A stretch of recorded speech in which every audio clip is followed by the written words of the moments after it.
It's like y'all think just because somebody gained a lot of followers on TikTok, they supposed to be this role model, this perfect young black woman that everybody should look up to. No. I only did blow up on TikTok from talking about catching 100 bodies before 18. What about that gets role model?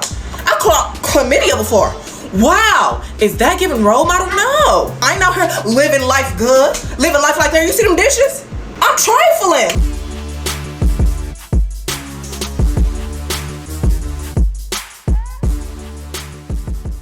What up, gents? It's your boy Sean C. I just finished watching a video from your boy JR Wisdom. Shout out to JR Wisdom. In it, it was a young lady who was on a live stream. I don't know if it was like Instagram or Facebook or whatever. Point is, she was on there talking about the dude that she was dating, that he wasn't providing, he wasn't paying rent, that she was doing all the stuff, basically putting that man down while he was on the video. Make sure you go check out JR Wisdom's page so you can go see that video. But I'm going to say that watching that video made me go and see and check out more content from this young lady. And I can't say nothing less than what I found was pretty troubling. Do me a favor, hit that like button, subscribe so you get more of this great content. Without further ado, let's get started. It's like y'all think just because somebody gained a lot of followers on TikTok, they supposed to be this role model, this perfect young black woman that everybody should look up to. No. I only did blow up on TikTok from talking about catching 100 bodies before 18. What about that gets role model? I caught chlamydia before. Wow. Is that giving role model? No.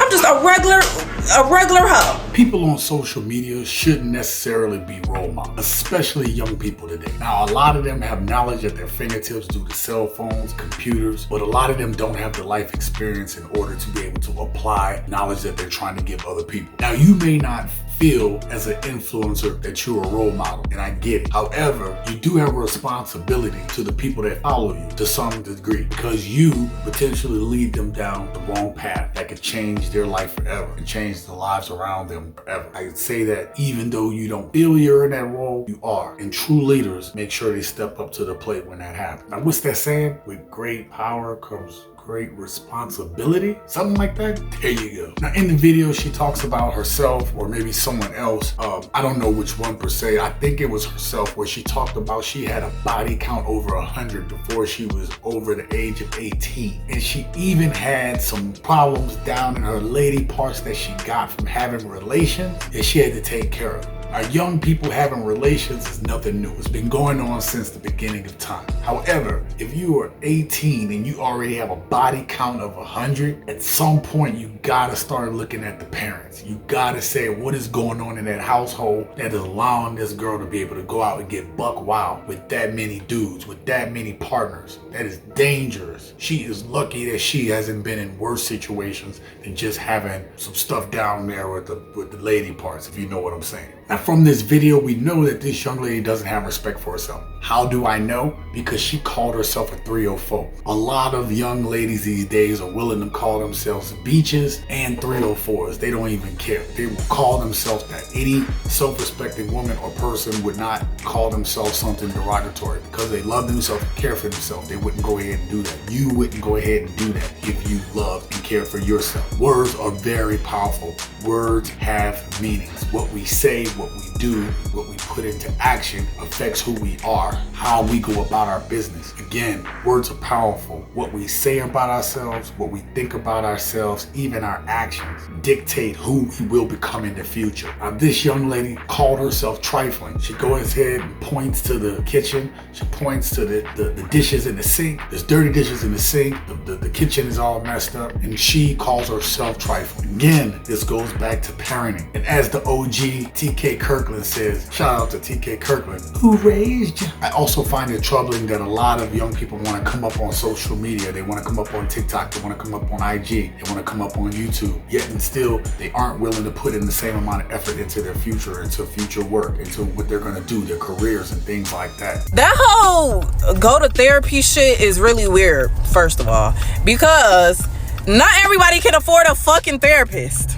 And if you can, congratulations. My bad, big money, my bad. When you a bitch like me who trying to get a college degree, working full time as you can see, and ain't got the extra FUND, baby, I'm not going to therapy. I can't.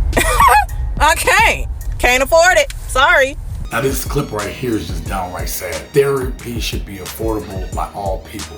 unfortunately in today's society, it is not. She is correct on that. Especially those in the black community who have had trauma in their lives over 400 years passed down from generation to generation. Now again, she had money to buy wigs to be able to produce TikTok videos, yet and still she tells us in this video that she does not have money to go to therapy. Instead of buying wigs, why don't you go ahead and save some of that money and actually pay for a few therapy sessions to help you. All need this. These women are expecting for men to pay for them to go buy the bag, but they won't take some of that money and go to therapy. And that's because therapy is not a priority to them. After what happened in the George Floyd ordeal, even I had to go to therapy because the PTSD from living in the hood, going through some of this stuff, I decided to go to therapy. I'm gonna put it out there that I did. And it helped me through a lot of issues. And I'm not ashamed to say it because I think a lot of people need to go ahead and at least talk to somebody and figure out what demons are holding you back.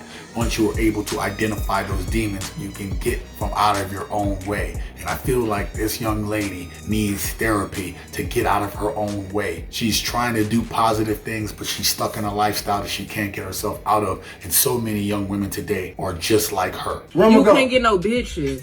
30 minutes later, I'm gonna be outside your window. You can't get no bitches. Do you hear me calling? You don't get right no now, bitches. You don't get no bitches.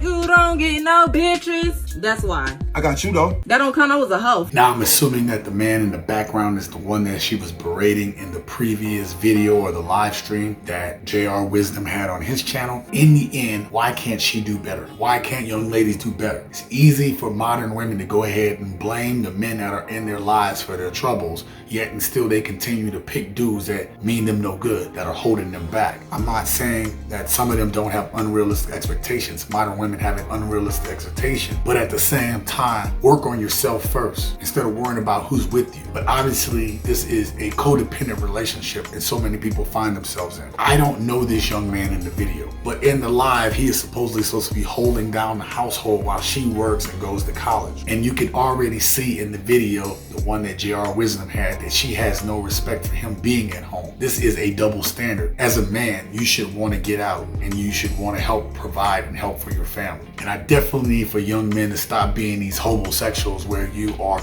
laid up on a woman. I understand that the job market can be hard, but there are a lot of jobs out there. Get what you can, work from the bottom and work your way up. Gotta build up work ethic while you're young before it's too late. Now a real man does his best to go out, get his at all odds because he's a man. And that's what we do. Now, in the end, I'm not trying to bash her specifically. I'm just using her as an example because there are a lot of young ladies in her situation, and it is a problem right now in this dating market, in this relationship market, and amongst our people specifically. Now, what I do like is that she's working and she's going to college, as she tells it. And this is no easy feat to be able to do both of those things at the same time. So I do respect that from her. She talks about not looking to be a role model, that she's just living her life. I would wish for someone who has talent like she does, that she would apply her talent in all aspects of her life and not just social media like so many people do. But what they say, once a 304, always a 304. Can't turn a 304 into a housewife. She is not perfect, and admitting that is a good start. But the next generation of young people are in trouble. Most don't see that the problems that they have stem from themselves. They may have had to deal with lack of parenting, but these kids have all the knowledge and information at their fingertips to make better choices than we did when we were coming up. Yet, they're quick to blame everyone else for their problems but themselves. Now, men today are fed up with modern women. Watch this video right here, this one right here, so you can see why men do not like modern women. You're gonna love it.